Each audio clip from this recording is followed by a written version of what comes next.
Commander Vorath Kell stood at the observation deck of Axis Prime Station and watched the human ship dock with the grace of a wounded animal stumbling into a predator's den. He had conquered 17 worlds in his 300 years of service to the Selvian Empire, and he had broken the spirits of countless species who dared to stand against his people. The Selvians were perfect warriors in every way that mattered, and they stood 8 feet tall with bodies covered in natural armor that could stop most projectile weapons. Their reflexes had been sharpened by millions of years of evolution on a world where hesitation meant death, and their forearms ended in claws that could tear through steel. Vorath flexed his primary arms and felt the familiar strength that had ended so many lives, and he wondered how long it would take to break these new creatures called humans. The Galactic Council had admitted humanity to their ranks just 6 months ago, and the decision had caused much debate among the elder species. Humans were young, and they had only discovered faster than light travel 2 centuries ago, and most species considered them barely more than clever animals playing with technology. They did not understand. Vorath had studied the reports on Earth and found nothing impressive about the small blue world or its inhabitants. The humans were soft creatures with no natural armor and no claws and no venom, and they could not even see in the dark or hear frequencies beyond a narrow range. Their bodies broke easily, and they required constant maintenance in the form of food and water and sleep, and they aged and died within a single century. They were prey animals pretending to be something more, and Vorath intended to teach them their proper place in the galactic order. The welcoming ceremony took place in the Grand Hall of Axis Prime, where delegates from 47 species gathered to greet the human diplomatic envoy. Vorath positioned himself near the Teal front where everyone could see him and where the humans would have to walk past his towering form.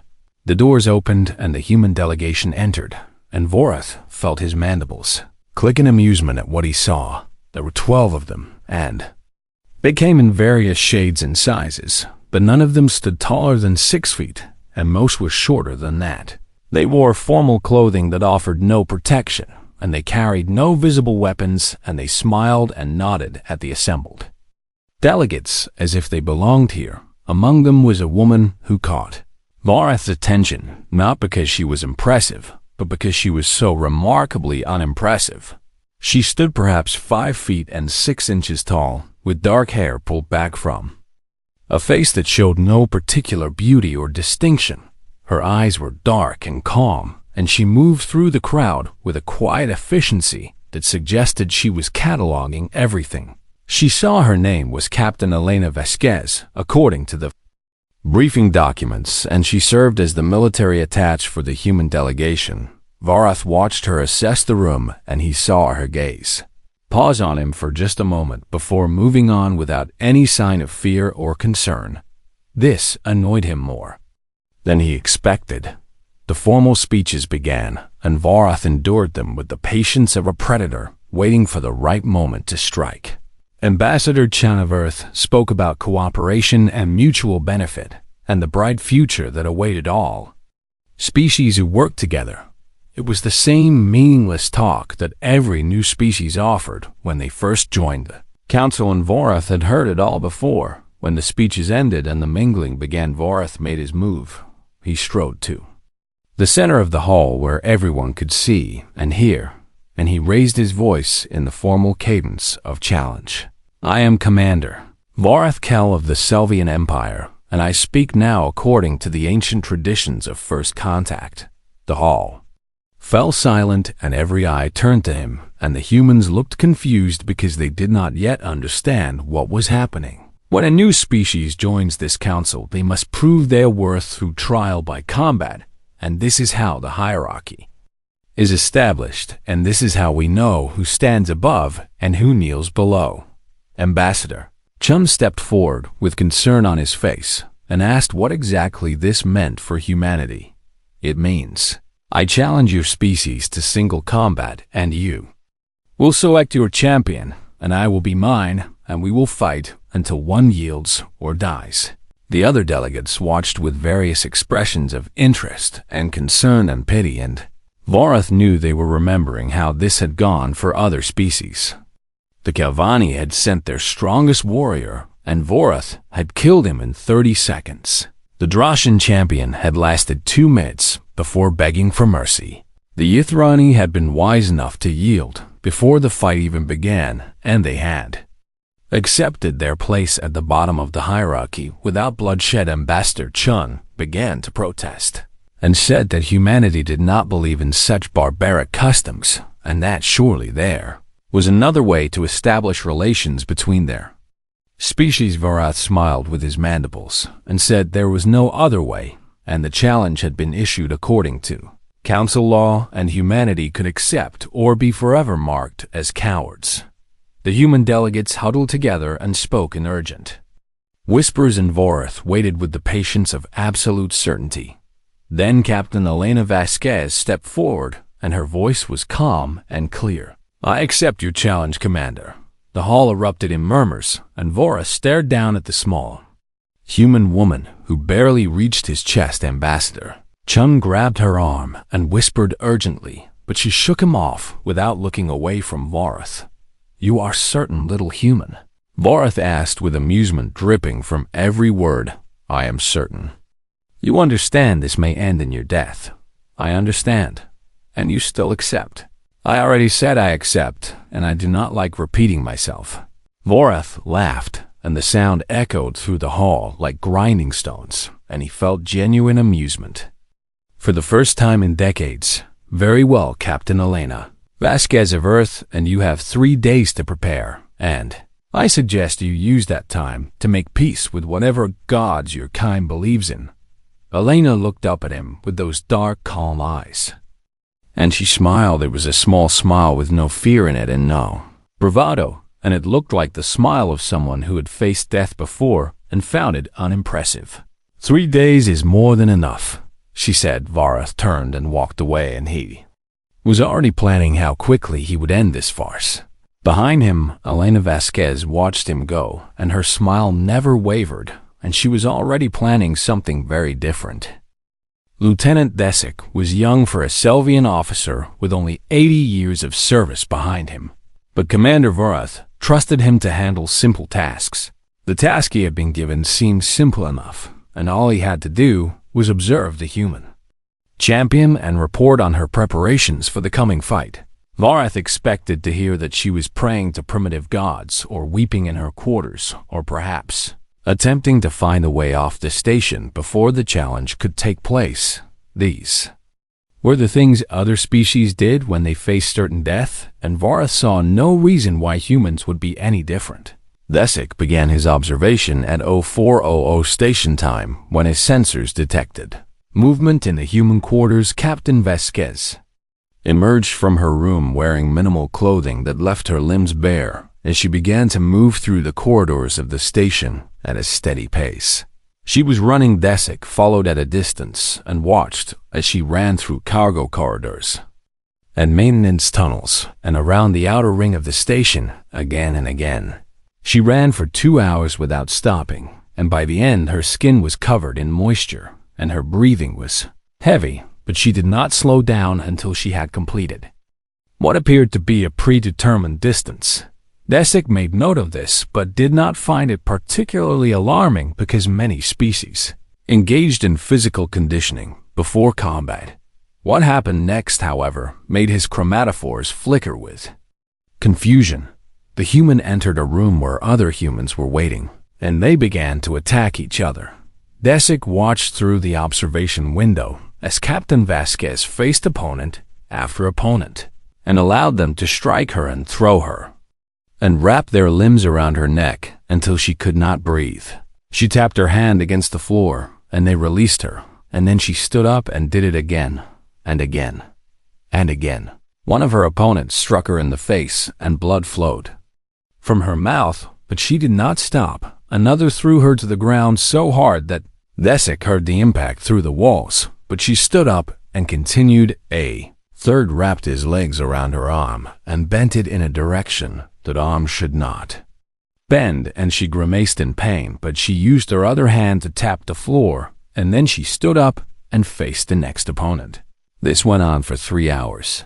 By the end, Captain Vasquez was bleeding from multiple places, and her body was covered in bruises that were already turning dark colors, and she moved with the stiffness of someone whose muscles were screaming for rest.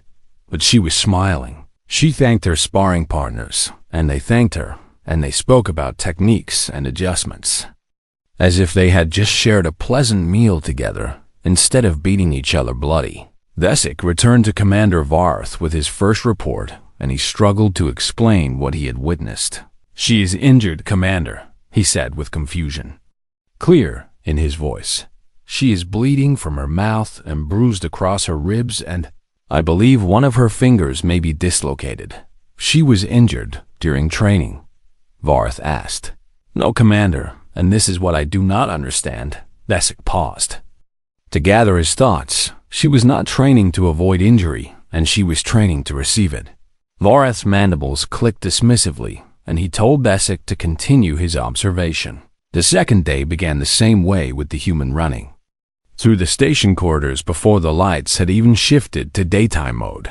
But after her run, she went to a different room where heavy metal objects were arranged on racks. Vesic watched as she lifted these objects over and over again, and she was not moving them anywhere useful, and she was simply lifting them and putting them down and lifting them again. The weight she used would have been manageable for a Selvian adolescent, but for a human they appeared to be near the limit of what her body could handle.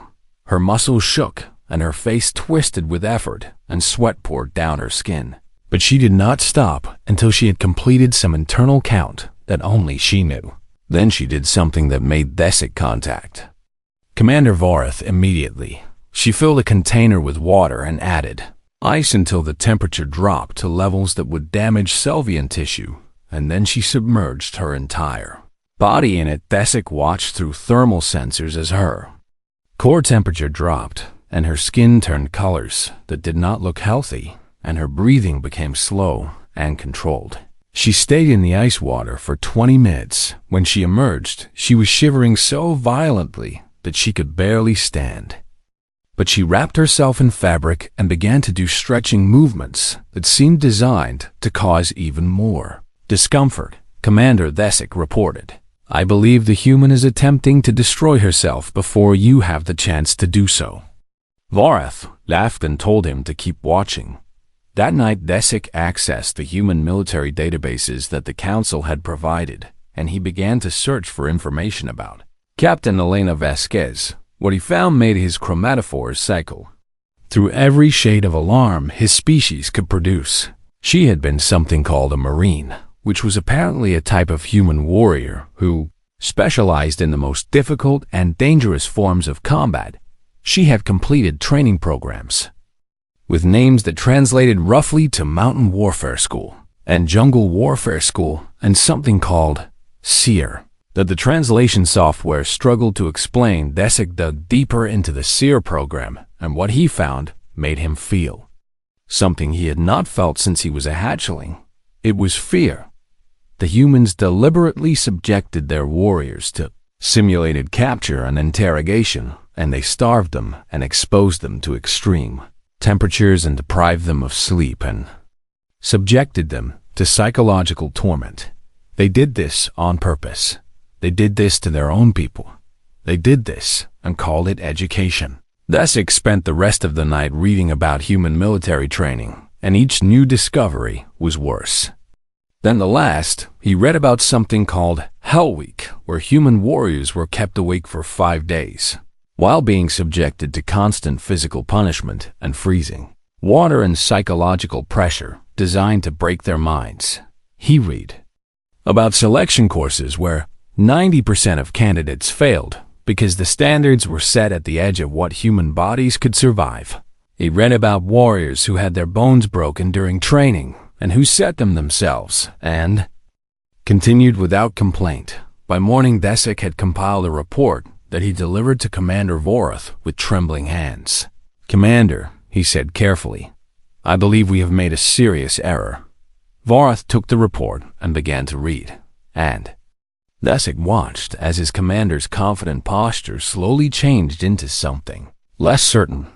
"These are their training methods?" Vorath asked quietly. "Yes. Commander and Captain Vasquez has completed all of them, and she is considered above average, but not exceptional by human standards." Vorath set down the report and stared at the wall for a long moment. "Continue your observation," he said finally, "and tell no one else what you have found."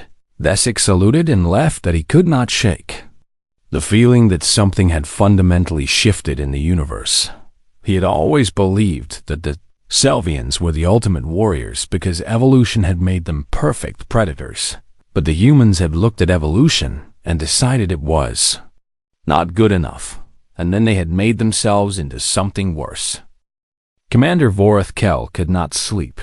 He lay in his quarters aboard Axis Prime Station and stared at the ceiling and tried to convince himself that Desik's report meant nothing.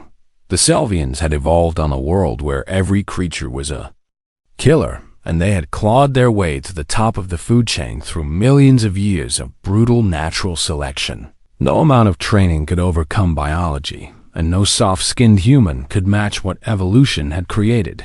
This is what Vorath told himself, but the words felt hollow in his mind. He rose from his sleeping platform and activated his personal terminal, and began to access the human historical databases that the Galactic Council had provided. If he was going to fight this human, then he should at least understand what her species was capable of and what they had done in their short, violent history. The first thing he found was a battle called Thermopylae. It had happened thousands of years ago on Earth, when a small force of human warriors faced an army that outnumbered them by hundreds to one. The logical thing would have been to retreat and regroup and find a better position, but the humans did not do the logical thing. 300 warriors from a place called Sparta held a narrow pass against the entire Persian Empire, and they fought knowing they would die, and they fought anyway. When their weapons broke, they fought with their hands, and when they could no longer stand, they fought on their knees, and when the last of them finally fell, they had bought enough time for their people to prepare a defense. Vorath read the account twice because he was certain he must have misunderstood something. No rational species would choose certain death over strategic retreat, but the Spartans had made that choice, and they had made it gladly. He searched for more and found a place called Stalingrad. 2 human factions had fought over a city for months, and the conditions were beyond anything Vorath could imagine. The temperature dropped so low that weapons stopped working and soldiers froze to death standing at their posts, and food became so scarce that the defenders ate leather and sawdust, and things even worse. The attacking force had superior numbers and superior weapons, and every military calculation said the city should have fallen in weeks. It did not fall for 5 months.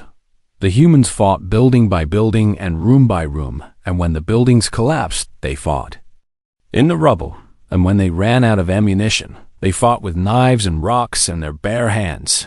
Vorath found accounts of human soldiers who continued fighting after being shot multiple times, and he found records of units that were reduced to a handful of survivors who still refused to surrender. The Kabul city was destroyed, but the defenders won because they simply refused to accept that they had lost. Vorath searched further and found an island called Iwo Jima. Human warriors had landed on beaches of volcanic ash under walls of artillery fire, and they had clawed their way forward inch by inch against fortified positions that should have been impregnable. The defenders fought from tunnels and bunkers, and they had every advantage that terrain and preparation could provide. The attackers had only their determination and their willingness to die for ground that held no strategic value except as a symbol. They took the island anyway. Vorath read about something called the Bataan Death March, where captured human soldiers were forced to walk for days without food or water while being beaten and murdered by their captors. The logical response would have been despair and surrender to the inevitable, but many of the prisoners survived, and they survived through sheer stubborn refusal to give their enemies the satisfaction of their deaths. Years later, those same survivors returned to fight again. Vorath found records of prisoners of war who resisted torture for years, and who never broke and who died with their secrets still locked inside their minds. He found accounts of humans who had been trapped and who had cut off their own limbs to escape because freedom mattered more than flesh.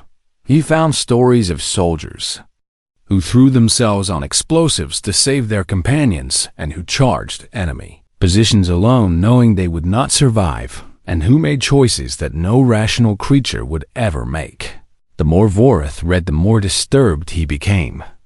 The Selvians were predators, and they understood violence and death as natural parts of existence, but they also understood self-preservation. A Selvian warrior would fight to the death if cornered, but would retreat if retreat was possible, and would surrender if surrender meant survival. Humans did not seem to operate by these rules. They would fight when they should run, and they would die when they could live. And they would endure suffering that should have broken them, and then get up and endure more. One account in particular stayed with Vorath long after he finished reading it. A human warrior had been captured and tortured for information about his companions, and the torture had gone on for days and included methods that made even Vorath uncomfortable to read about. The warrior had not broken. When asked later how he had endured, he had said something that the translation software rendered as, "I just decided I was already dead, and dead men cannot be made to talk." Vorath sat in the darkness of his quarters and thought about those words for a long time.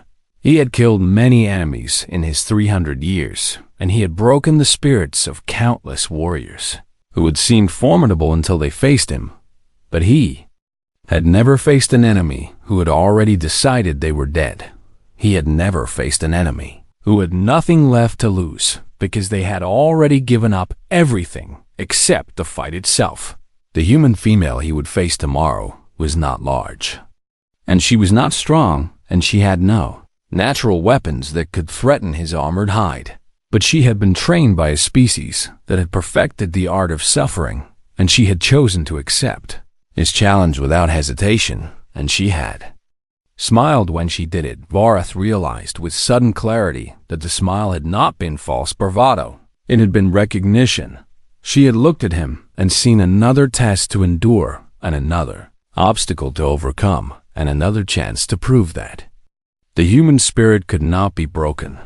He had challenged her expecting an easy victory, but she had accepted expecting exactly what she had been trained for: pain and struggle and the possibility of death. Vorath did not sleep that night, and when morning came, he rose to prepare for battle with something cold and unfamiliar settling in his chest. He had felt many things before combat in his long career, but this was new. For the first time in 300 years, Commander Vorath Kell was not certain he would win. The combat arena on Axis Prime was a circular platform of polished stone that had witnessed the rise and fall of countless species in the galactic hierarchy. It measured 50 meters across, with no obstacles and no cover and no place to hide from an opponent who wanted you dead. Seating rows around it in tiers where delegates from 47 species had gathered to watch humanity learn its place in the universe. Commander Vorath Kell entered the arena from the eastern gate, and the crowd fell silent with respect and fear. He wore no armor because his natural chitin was stronger than most alloys, and he carried no weapon because his claws were deadlier than any blade.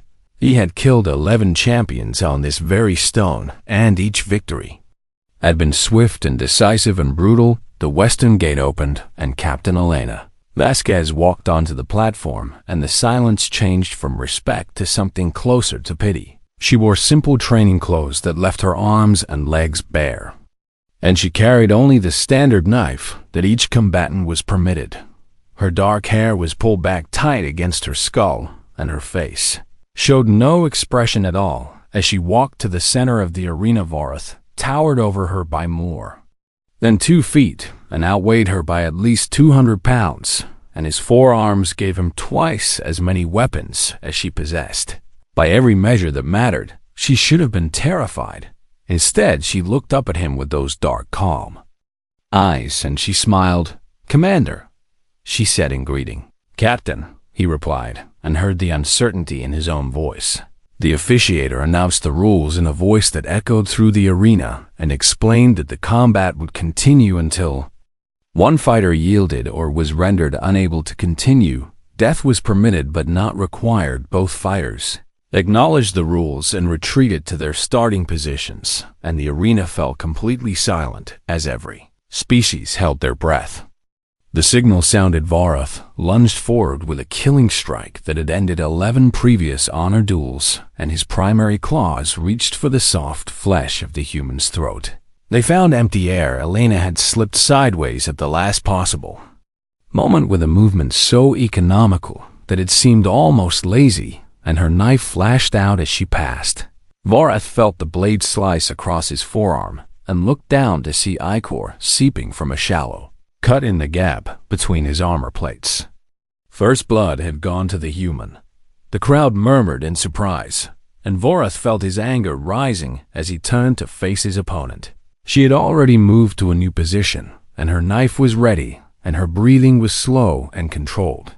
He attacked again with a combination of strikes that would have overwhelmed any Selvian warrior, and each blow was fast enough to crack stone and strong enough to shatter bone. Elena was not there for any of them. She ducked and weaved and sidestepped with a fluidity that seemed almost supernatural, and every time she moved, she found another gap in his defenses, and her blade found another piece of exposed flesh, cut after cut after cut. None of them were deep and none of them were fatal, but each one bled and each one stung, and each one reminded Vorath that this human was not fighting to win. She was fighting to survive, and she was very, very good at it. "Stand and fight," Vorath roared as his frustration mounted.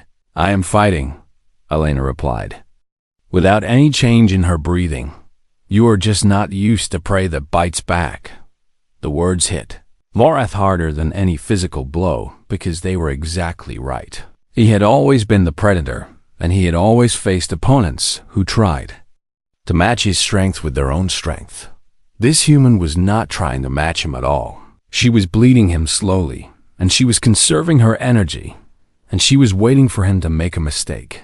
20 minutes into the fight, Vorath was bleeding from a dozen small wounds, and his movements were growing slower as ichor leaked from joint gaps that he had never needed to protect before. Elena was bruised, and one eye was swelling shut from a glancing blow that had caught her when she moved.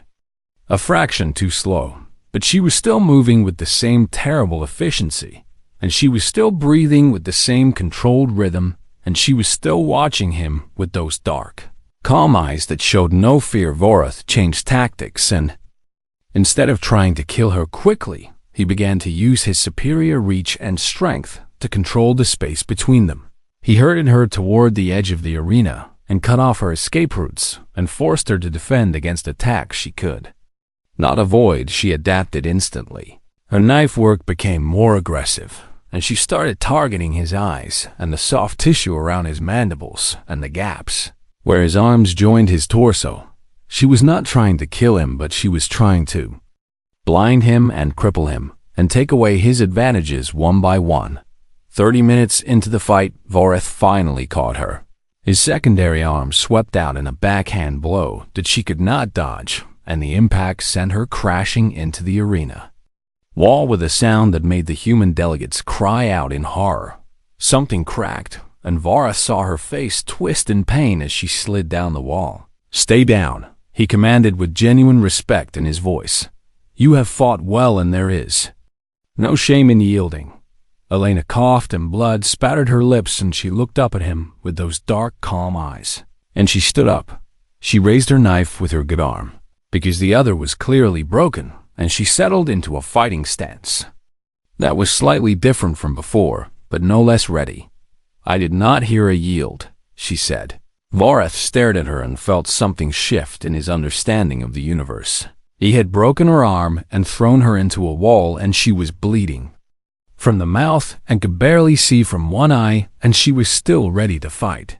Not because she thought she could win, but because surrender was simply not something she was capable of. The fight continued, and Varath pressed his advantage, but the human refused to fall. He cut her shoulder, and she kept fighting. He slashed her thigh, and she kept fighting. He opened a wound in her side that should have sent her into shock, and she kept fighting each time he expected her to collapse, and each time she proved him wrong, and each time he felt his certainty crumbling a little more 40 minutes into the fight. Elena's movements had become slow and desperate, but she was still moving, and her knife was still ready, and her eyes were still watching for any opening. Varath caught her knife arm and twisted until she had to drop the weapon, and he pulled her close so that his claws rested against her throat. "Yield," he said. "Please." The word surprised him as much as it surprised her. Elena looked up at him, and her face was pale from blood loss, and her body was trembling with exhaustion, but she smiled that same small smile. "Make me," she whispered, and then she drove her free hand forward, and Varath felt a blade slip between his armor plates just below his primary arm. She had a second knife. He had never seen her draw it. The blade slid into the gap and stopped centimeters from his heart, and Elena's eyes rolled back, and she finally collapsed from blood loss, and fight was over. Varath stood alone in the arena with a knife buried in his chest and looked down at the broken, bleeding human at his feet. The crowd was silent. The officiator declared him the winner because Elena had fallen first, but Varath did not feel like he had won anything. He felt like he had survived, and as the medics rushed onto the platform to tend to both fighters, Varath understood something that would change him forever. He had not defeated the human. He had simply outlasted her, and if she had been just a little stronger or just a little luckier, it would have been him lying on that stone. The Selvians were apex predators who had evolved to kill, but the humans had evolved to endure, and endurance, Varath now understood, was far more terrifying than strength. 3 days after the battle, Commander Varath Kell walked through the corridors of Axis Prime Station with a new understanding of the universe. The wound in his chest had been sealed by Selvian medics, but it still ached when he breathed, and he knew it would leave a scar that he would carry for the rest of his long life. He wanted that scar. He needed to remember what it represented. The human medical bay was smaller than the Selvian facilities, but it was filled with equipment that hummed and beeped in ways that suggested advanced technology hiding behind simple appearances. Captain Elena Vasquez was sitting up in her bed when he arrived, and she was already doing something the humans called physical therapy. A device was attached to her broken arm, and she was moving it slowly through a range of motions that clearly caused her significant pain.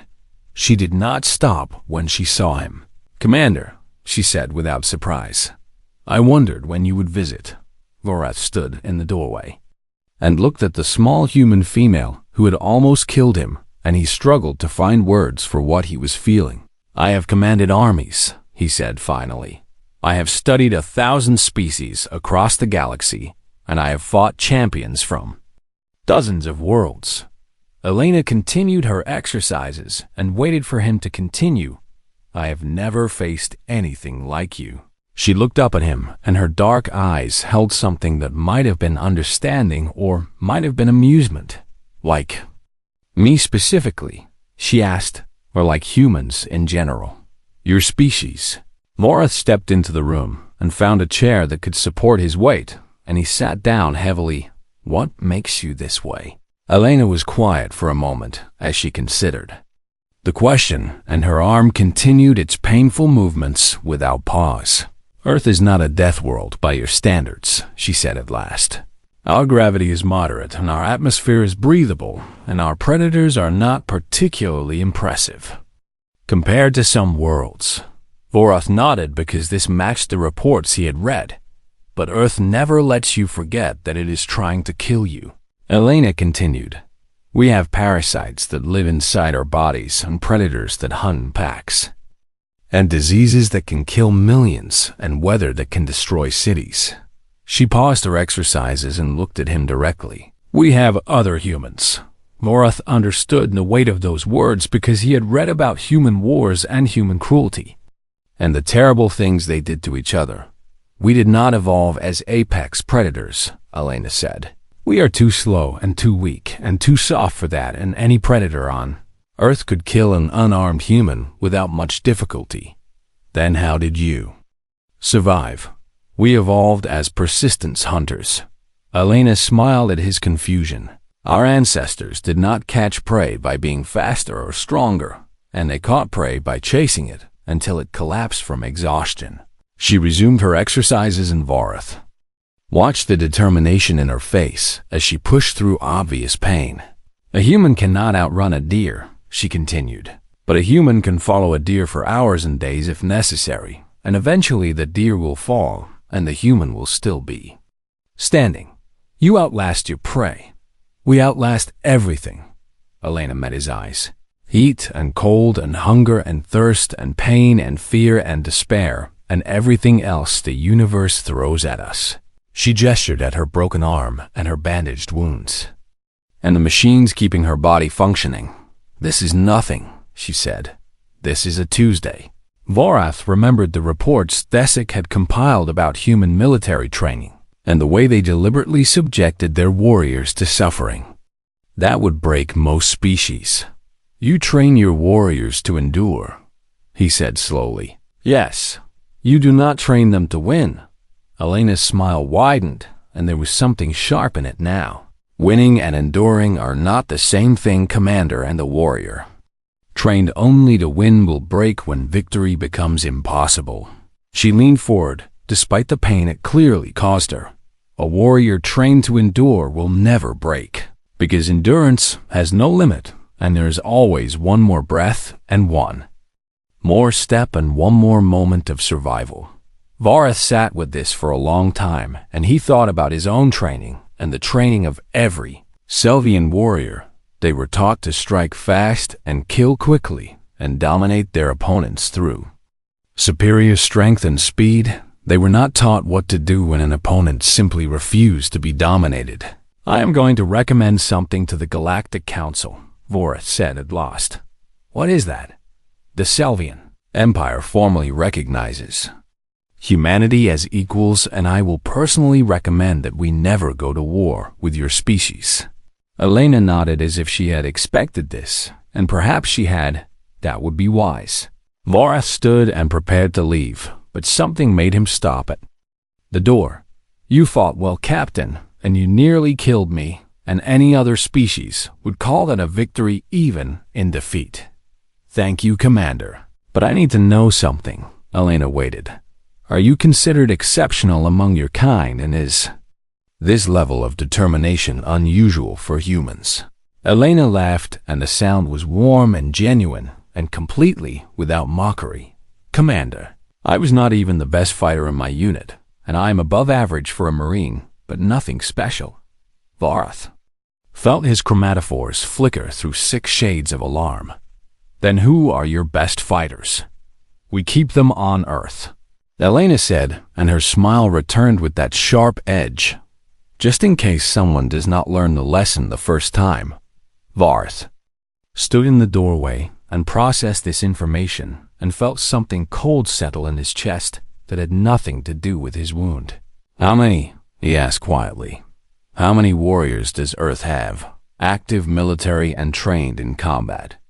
Elena pretended to think about it. Several million, and we could mobilize many more if we needed to. Several million soldiers who are better than you. Not all of them are better than me, Elena admitted, but enough of them are the ones who are. Not are still very, very good at what they do. Var thought about his own forces and the hundreds of thousands of Selvian warriors he had commanded in his long career. He thought about how close this single human had come to killing him. He thought about millions of humans with the same training and the same determination and the same absolute refusal to accept defeat. I will make my recommendation very strongly, he said. I think that would be best. Vorath left the medical bay and walked back to his own quarters, and he thought about everything he had learned in the past 3 days. The Selvians had conquered 17 worlds because evolution had made them perfect predators, but the humans had looked at evolution and decided it was not enough, and they had built training programs that forged ordinary people into something that could stand against apex predators and survive. They had not evolved to be warriors. They had chosen to become something more, and that choice Vorath now understood was what made them truly terrifying, because a predator will fight when it has the advantage and flee when it does not. But a human will fight regardless of the odds and will endure regardless of the cost and will keep coming regardless of how many times they are knocked down. Vorath had won the battle, but humanity had won something far more important. They had proven that the spirit that refused to break could overcome any advantage of biology or evolution, and as Vorath prepared his formal recommendation to the council, he knew that the galaxy would never look at the soft, slow humans the same way again. They were not prey animals pretending to be something more. They were something entirely new, and the universe would have to learn to live with that or learn to fear it.